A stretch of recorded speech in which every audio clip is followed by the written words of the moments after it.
खुशामदीद, good morning, इस्तकबाल आप सबका बहुत बहुत स्वागत। 9:36 के आसपास आज कोशिश दोबारा से रहेगी कि इस प्रोग्राम में हमारी और आप सबकी उस गुफ्तगू को कंटिन्यू किया जा सके जिसमें खास मेहमान इस प्रोग्राम का हिस्सा बनते हैं, यानी मनशियात मुखालिफ जो जंग गुलिस्तान न्यूज़ की तरफ से शुरू की गई उसमें आप तमाम लोगों का साथ मिल रहा है, उस पर चलेंगे। लेकिन उससे पहले चूंकि 1 घंटे का वक्त है और इसमें मुख्तलिफ मौज़ूआत बिलखुसूस जम्मू कश्मीर के मुख्तलिफ इलाकों से खबरें, कौमी और आलमी सतह पर जो कुछ इस वक्त हो रहा है उस ताल्लुक से गुफ्तगू करेंगे।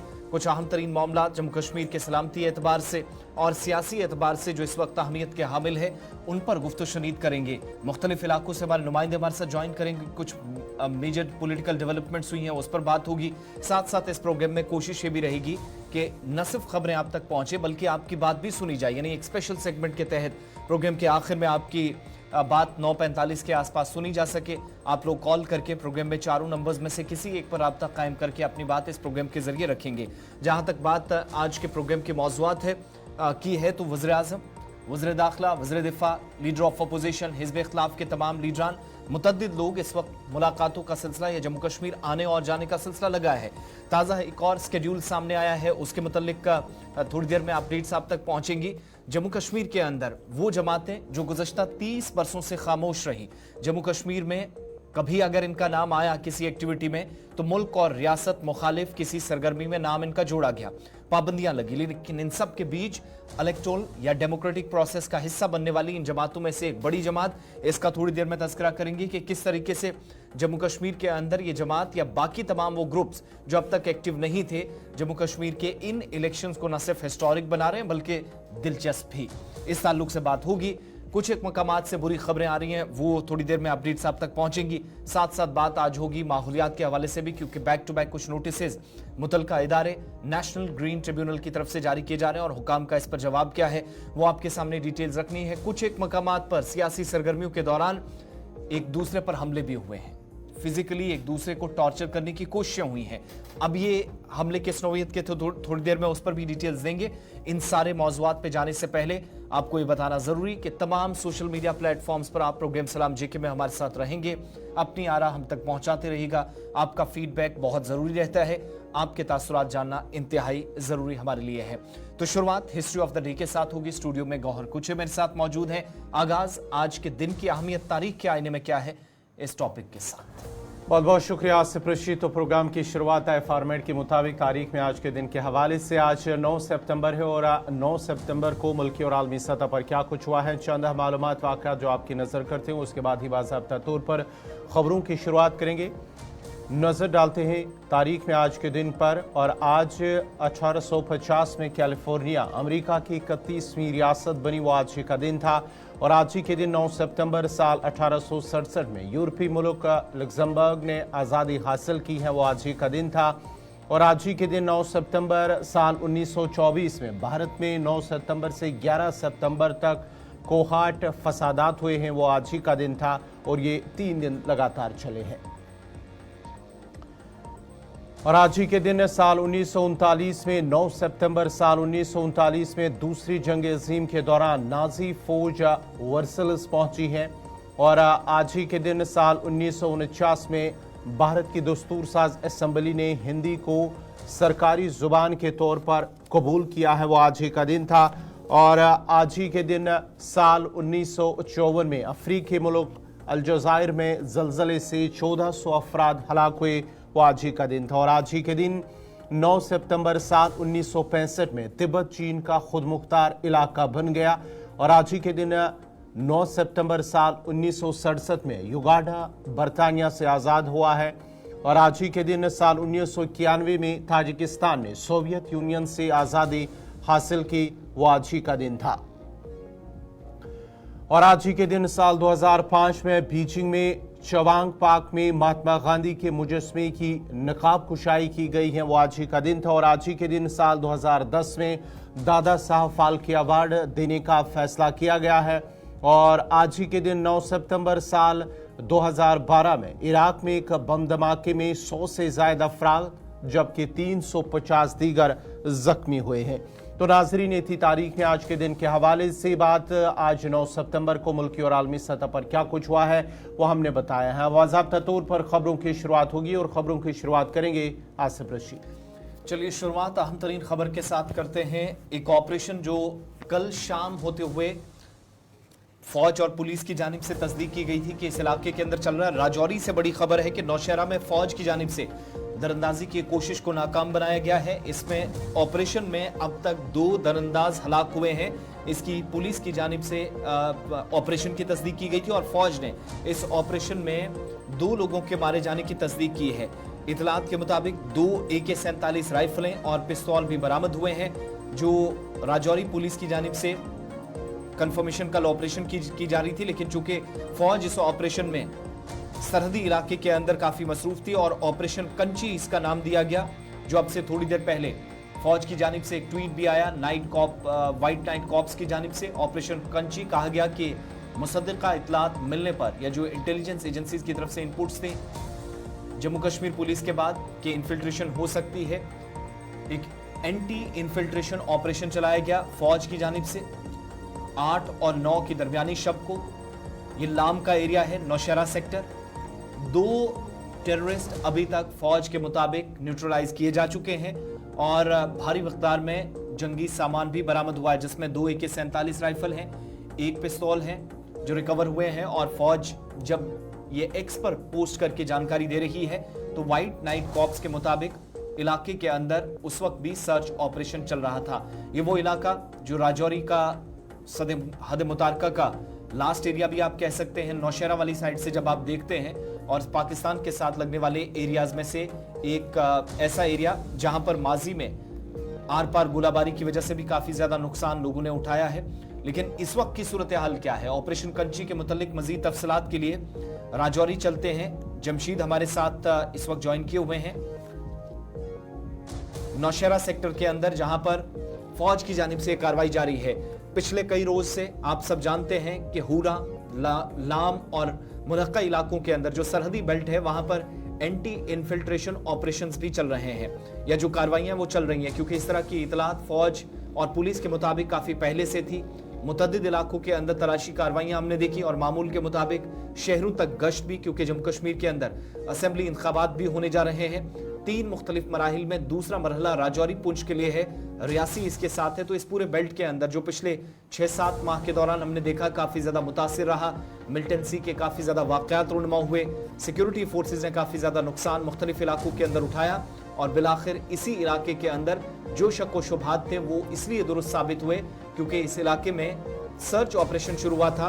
वो ऑपरेशन अब इतलात के मुताबिक नाज़रीन आपको बताते चले बड़ी खबर इस वक्त जो आ रही है नौशहरा सेक्टर से, जहां पर राजौरी का नौशहरा इलाका है, जहां पर फौज ने दरअंदाजी की कोशिश को नाकाम बनाते हुए 2 दरअंदाजों को हलाक करने का दावा किया है। फौजी ज़राए का कहना है कि मुश्तबा नक्ल हरकत के बारे में फौज और पुलिस को एक इत्तला मिली थी, जिसके तहत इलाके में सर्च ऑपरेशन चलाया गया और जब उस मकाम पर पहुंचे जहां पर ये इत्तला मिली थी उसके बाद ही वहां पर कुछ दरअंदाजों ने इस पार आने की कोशिश की और जब उन्हें रोका गया तो गोली चली है। तो गोली चलाने के बाद ही फौज ने भी वापस से जवाबी गोली चलाई, जिसके दौरान 2 दरअंदाज हलाक हुए हैं, जबकि इन 2 दरअंदाजों से 2 AK-47 राइफलें और एक पिस्तौल भी बरामद हुआ है। जबकि इलाके में अभी भी ऑपरेशन, जो आखिरी इतलात है, अभी भी इलाके में ऑपरेशन लगातार सर्च ऑपरेशन चल रहा है फौज की जानिब से। उनका मानना है कि बड़ी कार्रवाई नौशहरा सेक्टर के अंदर लाइन अप कंट्रोल पर जिला राजौरी के अंदर ये नौशहरा का इलाका है, जिसके बाद ही फौज ने एक्स पर एक पोस्ट में भी कहा है इस ऑपरेशन के बारे में कि वहां पर 2 दरअंदाजों को दरअंदाजी करते हुए हलाक किया गया है। तफसीलात के लिए हमारे साथ जमशीद मलिक इस वक्त है। जमशीद, जरा अपडेट कीजिएगा, क्या कुछ मजीद अपडेट है? लाइन ऑफ कंट्रोल की जहां तक बात करें, ये खबर आज सुबह ही सामने आई थी कि लाइन ऑफ कंट्रोल लाम के नजदीक एक दरअंदाजी की कोशिश को नाकाम किया गया है। फौज की तरफ से इसका दावा किया गया था कि दरअंदाजी की कोशिश हुई है जिसको पूरी तरह नाकाम कर दिया और 2 दरअंदाजों को मार गिराया गया और उनके कब्जे से 2 AK-47 और एक पिस्टल भी बरामद कर ली है।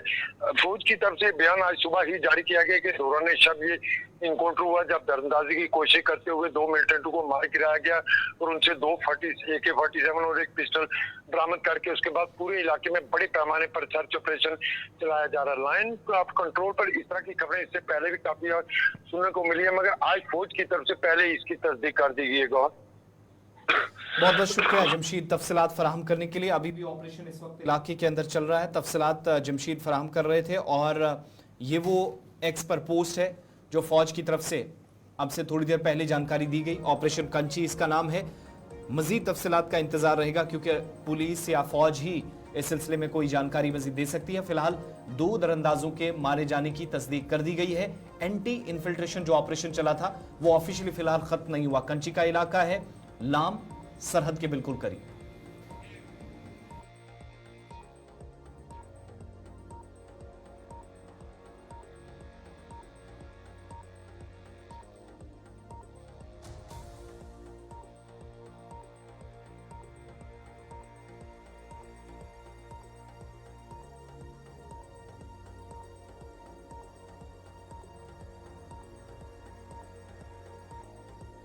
ले लो। बढ़ते आगे बात जरा बस श्रीनगर से इस वक्त की बड़ी खबर आ रही है जहां पर आग की एक होलनाक वारदात में 3 रिहायशी मकानों को नुकसान पहुंचा है श्रीनगर के इलाके के अंदर।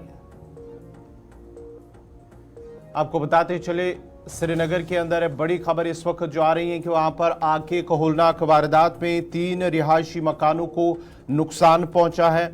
नूरबाग का इलाका है श्रीनगर का, जहां पर आज सुबह ही एक रिहायशी मकान से अचानक आग नमूदार हुई है जिसने भयानक शक्ल इख्तियार करते हुए मजीद 2 रिहायशी मकानों को अपनी लपेट में ले लिया है। नूरबाग श्रीनगर का इलाका है जहां पर अब माना जाता है कि 3 रिहायशी मकानों को नुकसान पहुंचा है, जबकि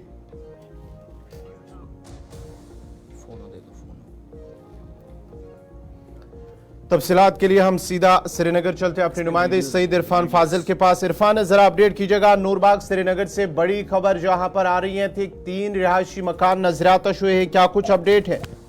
देखिए गवर साहब, जहां तक इन 3 मकानों के हवाले से मैं बात करना चाहूंगा, ये नूरबाग का इलाका है और नूरबाग के इलाके में आज सुबह सुबह तकरीबन 7 बजे के करीब जो है आग की वारदात नमूदार हुई है। और इसके साथ साथ अगर हम बात करें तो जिस तरीके से आग इतनी भयानक और इतनी खतरनाक थी जिसे फैलने में बहुत कम वक्त लगा, क्योंकि अगर ओवरऑल हम देखेंगे शहर श्रीनगर में जितने भी मकानात हैं वो सारे लकड़ी के बने होते हैं और खास तौर पर कुछ पुराने मकानात में जिस तरीके से आग लगी है तो वो तकरीबन 3 के करीब थे, जो मुकम्मल तौर पर हम कह सकते हैं कि ऊपरी हिस्सा जो है वो डैमेज हो चुका है। साथ ही साथ अगर हम बात करें अब इन फ्लेम्स को कंट्रोल भी किया गया है, रेस्क्यू ऑपरेशन F&ES की तरफ से कंप्लीट कर दिया गया है।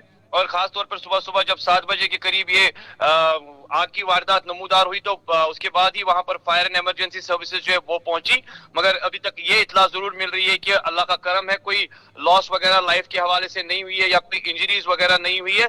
मगर हाँ, ये जरूर बताया जा रहा है कि नुकसान जो है तीनों मकानों को लेकर काफी ज्यादा हुआ है। अब जिस तरीके से हम देख रहे हैं कि लगातार जो वारदात पेश आई है उसको कंट्रोल करने के लिए जो है फायर एंड इमरजेंसी सर्विसेज के हवाले से बात करें। इरफान जरा ये बताइएगा कि ये जो आग की वारदात क्या कुछ वजूहात बताए जा रहे हैं, शॉर्ट सर्किट या गैस लीकेज, क्या कुछ इस हवाले से कहा गया है?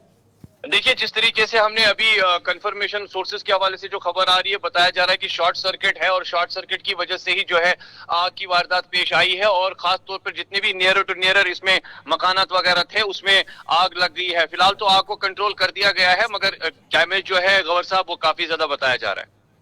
चलिए, बहुत बहुत शुक्रिया सईद इरफान फाजिल तफसीलात फराम कर रहे थे श्रीनगर के नूरबाग इलाके से आग की वारदात जिसमें 3 रिहायशी मकानों को नुकसान पहुंचा है। ताहम फायर सर्विस अमले, मकामी लोगों और पुलिस की जानिब से बरवक्त कार्रवाई करते हुए आग पर काबू पा लिया, लेकिन आग की इस वारदात में रिहायशी मकानों को काफ़ी नुकसान पहुंचा है। ताहम कोई जानी नुकसान नहीं हुआ है और ज़राए के हवाले से खबर आ रही है कि फ़िलहाल जो शॉर्ट सर्किट इब्तिदाई रिपोर्ट के मुताबिक माना जाता है कि शॉर्ट सर्किट की वजह से इन मकानों में आग लगी है।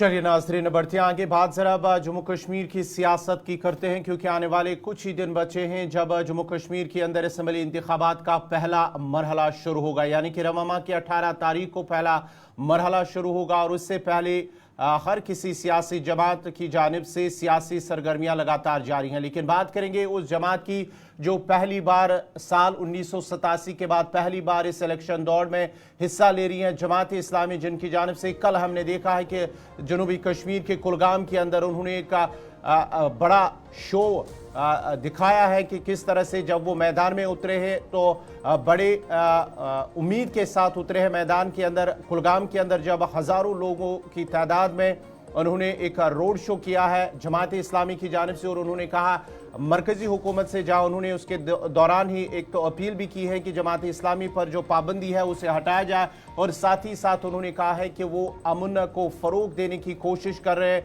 और वो भी इस जमहूरी जो हक है वोट देने का उसमें शिरकत कर रहे हैं, शरीक हो रहे हैं, और लोगों से अपील की है कि उन्हें कामयाब करें ताकि उनका जो पैगाम है वो लोगों तक पहुँचे।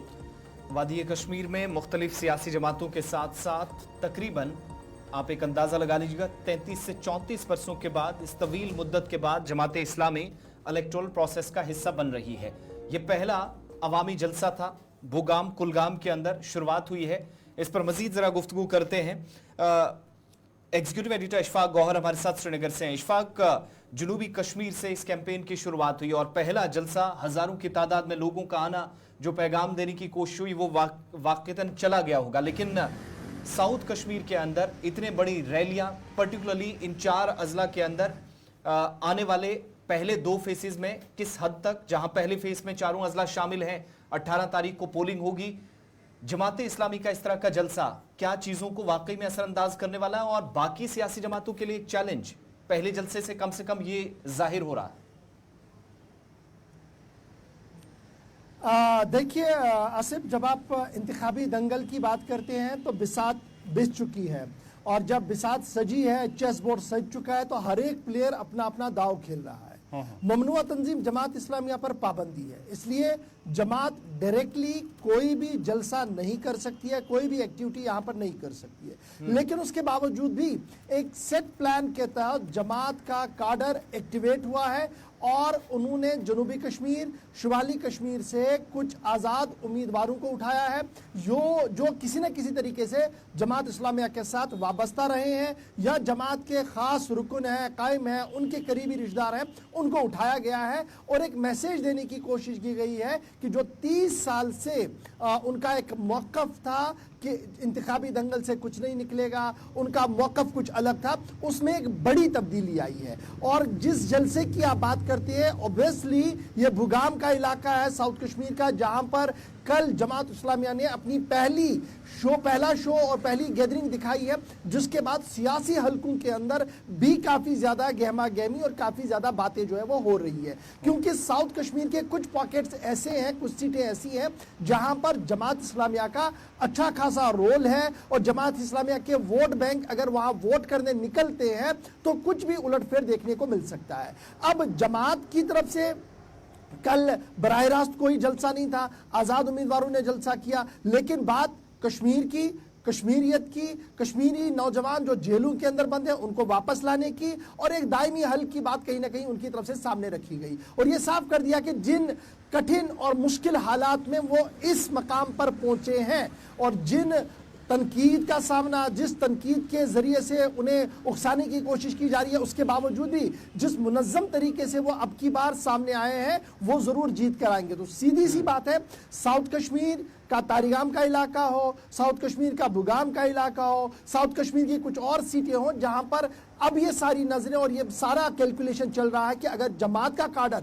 बाहर वोट डालने आता है तो किसका पलड़ा बारी होगा, क्योंकि जमात ने कुछ मकामात पर कुछ इंडिपेंडेंट कैंडिडेट्स को सपोर्ट करने का फैसला किया है। जमात ने कुछ इलाकों के अंदर अपने नामजद उम्मीदवार उतारे हैं, अगरचे बराह रास्त जमात इस्लामिया पर पाबंदी है लेकिन उसके बावजूद भी वो इंडिपेंडेंट के तौर पर उतर रहे हैं। तो साउथ का ये जो पूरा एंटायर बेल्ट है, जहां पर एक जमाने में बाइकॉट का काफी असर था, जहां पर एक जमाने में आजादी, इस्लाम बराए आजादी के नारे थे, वहां पर अब जमहूरियत के नारे लग रहे हैं, वहाँ पर इक्तिसादी बदहाली को ख़त्म करने के नारे लग रहे हैं, वहाँ पर नौजवानों के मुस्तकबिल की राहों को हमवार करने की बातें आ रही है। तो ये एक बहुत बड़ा बदलाव है और बहुत बड़ा शिफ्ट है जो आज जनूबी कश्मीर के अंदर देखने को मिल रहा है। और आज भी मुख्तलिफ मकामात पर हमारे पास आज भी इतलात है कि बडगाम के कुछ इलाकों के अंदर भी जमात का काडर जो है वो काफ़ी ज़्यादा एक्टिवेट हुआ है और आज वो अपना हतमी फैसला लेंगे कि वो अपना पलड़ा कहाँ की ओर फेरेंगे, क्या किसी सियासी जमात के लिए वो वोट करेंगे या कुछ और मौके इख्तियार करेंगे। तो इस तरीके से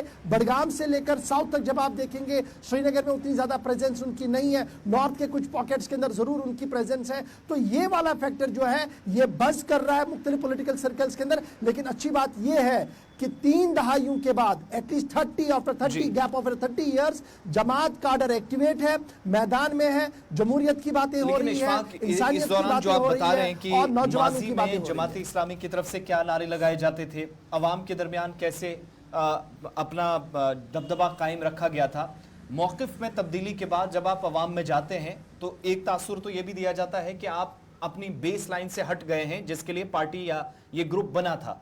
आज 30 या 35 वर्षों के बाद वापस आना एक नई लाइन के साथ हम इलेक्टोरल प्रोसेस का, डेमोक्रेटिक प्रोसेस का हिस्सा बन रहे हैं।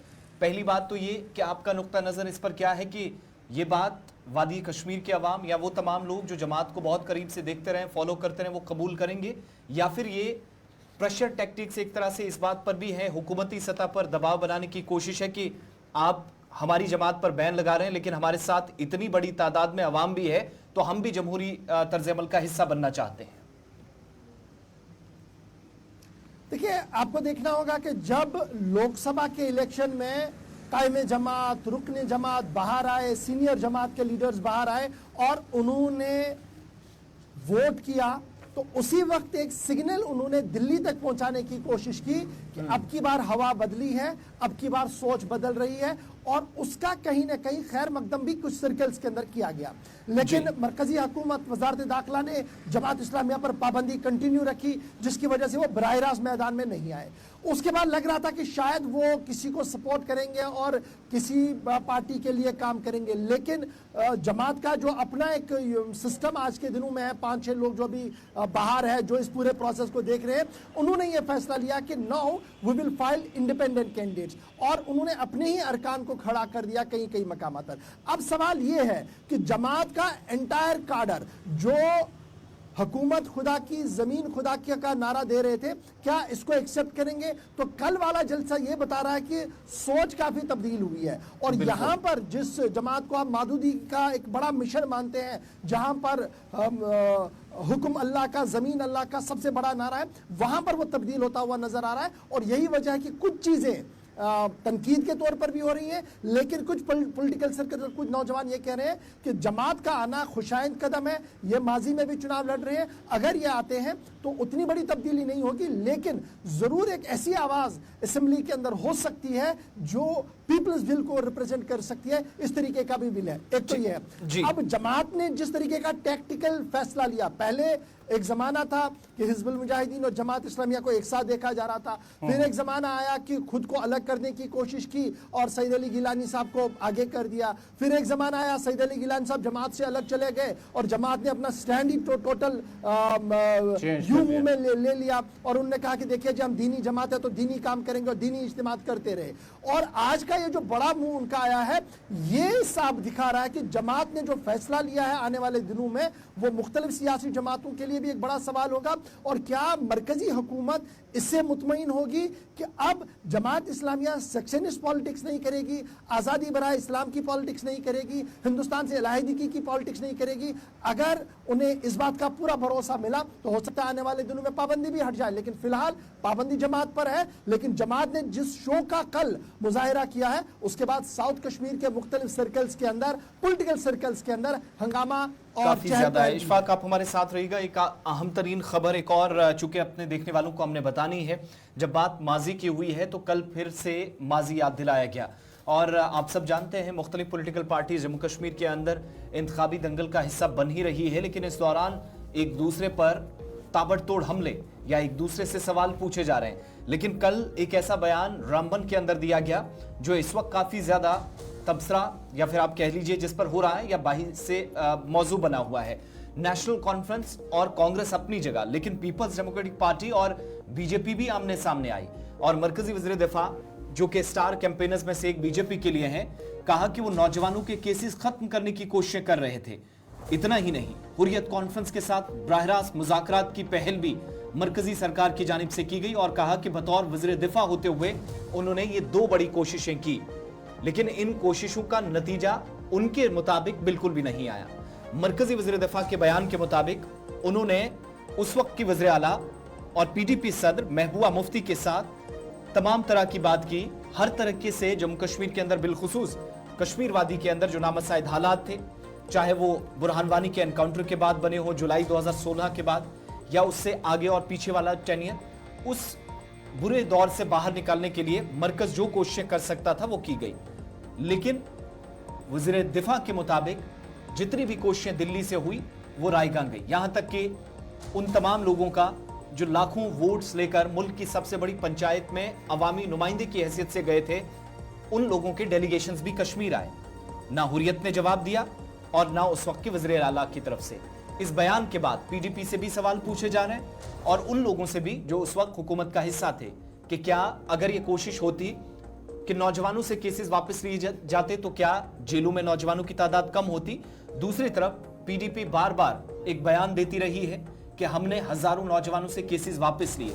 क्या ऐसा सही है, ये हो सका था या नहीं, इसका जवाब तलाशने की कोशिश करेंगे, इशफाक के पास चलेंगे। लेकिन उससे पहले मरकजी वज़ीर दिफा राजनाथ सिंह की वो बात जिसमें उन्होंने 3 तरह की बातें क्लियर की। एक कि मुज़ाकरात की बराह रास्त हुर्रियत कॉन्फ्रेंस से कोशिश हुई, नौजवानों या मासूम छोटे बच्चों से केसेस वापस लेने की भी पहल की, बतौर वज़ीर दिफा उनकी जिम्मेदारी थी। तो उन्होंने कहा कि शोर शराबा हुआ, मैंने कोशिश की लेकिन नतीजा नहीं आया। और इसके अलावा एक अपील भी सरहद पार बैठे लोगों से, कहा कि आप जम्मू कश्मीर के इस तरफ वाले जो लोग हैं उनका खून है, उनका हिस्सा है, आपको हम इस तरफ आने की दावत देते हैं, आप हमारे साथ मिल जाइए। वज़ीर दिफा का बयान और उसके बाद वापस श्रीनगर चलेंगे। आपने नेशनल कांग्रेस को भी देखा है, पीडीपी को भी देखा है, कांग्रेस को भी देखा है, सारी राजनीतिक पार्टियों को देखा है। बहनों भाइयों, जिस समय यहां पर पीडीपी की सरकार थी, मैं भारत का गृह मंत्री था।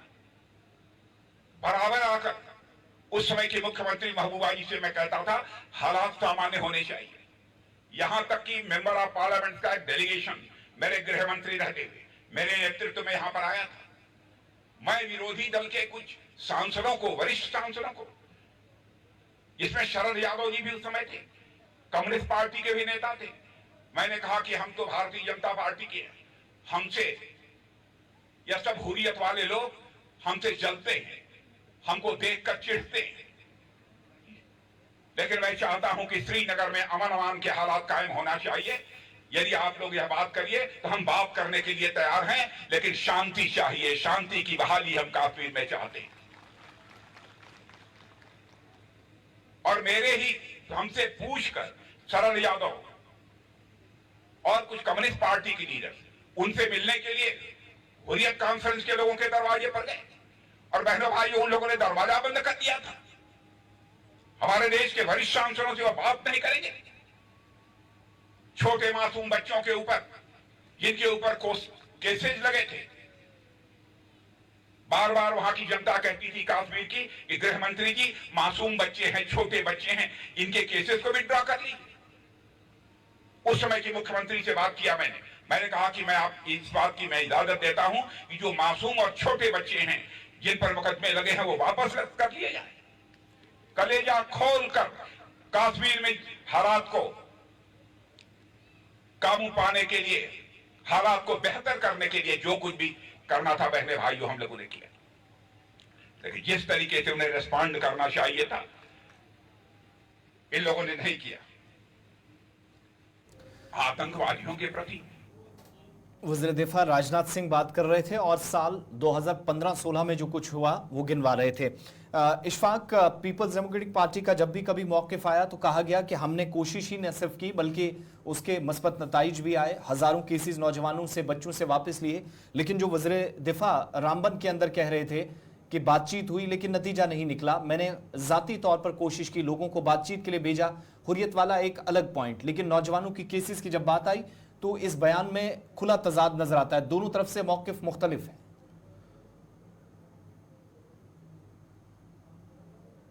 एनालाइज करेंगे तो आपको ज्यादा मौक़िफ़ में तब्दीली नजर नहीं आएगी और बयान आपको सेम नजर आएगा, वही बयान जो पीपल्स डेमोक्रेटिक पार्टी की सदर महबूबा मुफ्ती बार बार देती आ रही है और वही बयान कल राजनाथ सिंह साहब ने जम्मू के अंदर दिया है।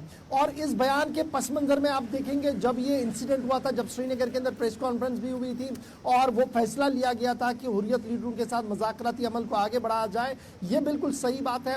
एक टीम तश्कील दे दी गई थी जिन्होंने मुख्तलिफ लीडरों के दरवाजे खटखटाए लेकिन वहां पर मुज़ाकरात नहीं हुए। वही बात महबूबा मुफ्ती आज भी कह रही थी, तब भी कह रही थी कि हमने कोशिश की कि मुज़ाकरात के जरिए से जम्मू कश्मीर मसले का हल निकाला जाए, लेकिन हुर्रियत ने बातचीत नहीं की। नतीजा आपके सामने है। यानी कहीं ना कहीं वो ये बताने की कोशिश कर रही थी कि देखिए हम जो कर रहे थे वो एक सही सिमत में सही कदम था, लेकिन हुर्रियत इसका प्रॉपर रिस्पॉन्ड नहीं कर पाई। अलगाववाद के जो नेता थे वो इसको सही तरीके से नहीं समझ पाए और यही बात आज एंडोर्स खुद डिफेंस मिनिस्टर साहब ने की, जो उस वक्त होम मिनिस्टर साहब थे। लेकिन जहां तक केसों को विड्रॉ करने की बात है तो इसमें भी कोई शक नहीं है। हजारों के करीब केसेस लगे हुए थे, बहुत सारे लोग मुख्तलिफ थानों और जेलों के अंदर नजरबंद किए गए थे। कुछ केसेस जरूर विड्रॉ किए गए जो माइनर स्टोन पेल्टिंग के केसेस थे या माइनर इंसिडेंट के केसेस या फर्स्ट टाइम स्टोन पेल्टर्स थे, उन्हें जनरल एमनेस्टी दे दी गई। वो एमनेस्टी भी उन्हें अदालत से बाद में लेनी पड़ी जब उन्होंने बाज़ाब्ता तौर पर एफिडेविट दिया और वो केसेस आहिस्ता आहिस्ता करके क्लोज हुए। लेकिन अभी भी वो बहुत सारे केसेस है क्योंकि जो कंटिन्यूस स्टोन पेल्टर्स थे जिनके 5-5, 6-6 FIR थे, उनके लिए वो एमनेस्टी नहीं आई। जो फर्स्ट टाइम स्टोन पेल्टर्स थे जो उस वक्त पकड़े गए थे उनके लिए जरूर वो एमनेस्टी आई थी। और यही बात महबूबा मुफ्ती साहिबा भी बता रही है और यही बात राजनाथ सिंह साहब बता रहे थे कि कैसे उन्होंने काम किया। अब महबूबा मुफ्ती साहिबा इसको अपने तरीके से कैश करना चाहती है और राजनाथ सिंह साहब आज जम्मू कश्मीर के अंदर चुनाव चल रहे हैं तो वो अपने प्रोस्पेक्टिव से इस पूरे केस को पेश कर रहे हैं। तो बाय एंड लार्ज जब आप देखेंगे एक माहौल बनाने की उस वक्त जरूर कोशिश की गई थी, लेकिन सिचुएशन ये थी कि हुर्रियत के उस वक्त के जो बड़े लीडर्स थे उन्होंने बातचीत नहीं की। आज उस चीज का हम खमियाजा भुगत रहे हैं। आज वो सारी चीजें हमारे सामने हैं कि अगर मुज़ाकराती अमल आगे बढ़ा होता तो सिचुएशन कहां से कहां चली गई थी या नहीं गई होती,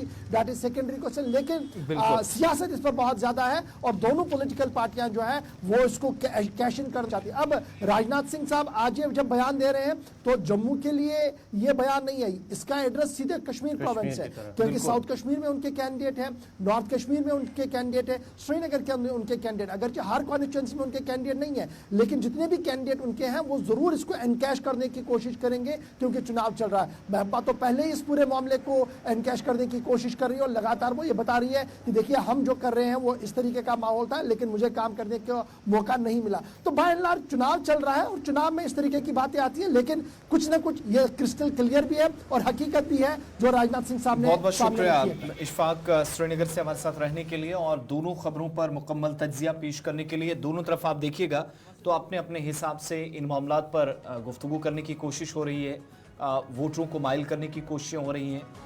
जम्मू के अंदर है तो निशाना कश्मीर है, कश्मीर में है तो जम्मू के अंदर निशाना है। ये सूरत हाल सारी है, लेकिन इन सब के बीच में स्टार कैंपेनर्स का आने का सिलसिला जो मैंने शुरुआत में कहा यह आइंदा कुछ दिनों में मजीद तेज़ होगा। वज़ीर-ए-आज़म के दौरे की एक और नई तारीख, उस पर बात करेंगे। पुलिस अफसर के खिलाफ, पुलिस एहलकार के खिलाफ कार्रवाई, उस पर डिटेल्स आपके सामने और बाकी कुछ खबरें भी हैं। ब्रेक के उस पार हमारे साथ रहिएगा, इस प्रोग्राम को मजीद आगे ले जाएंगे और साथ साथ एक आज का जो हॉट टॉपिक है ड्रग्स वाला, उस पर भी हम 9:30 के आसपास चलेंगे।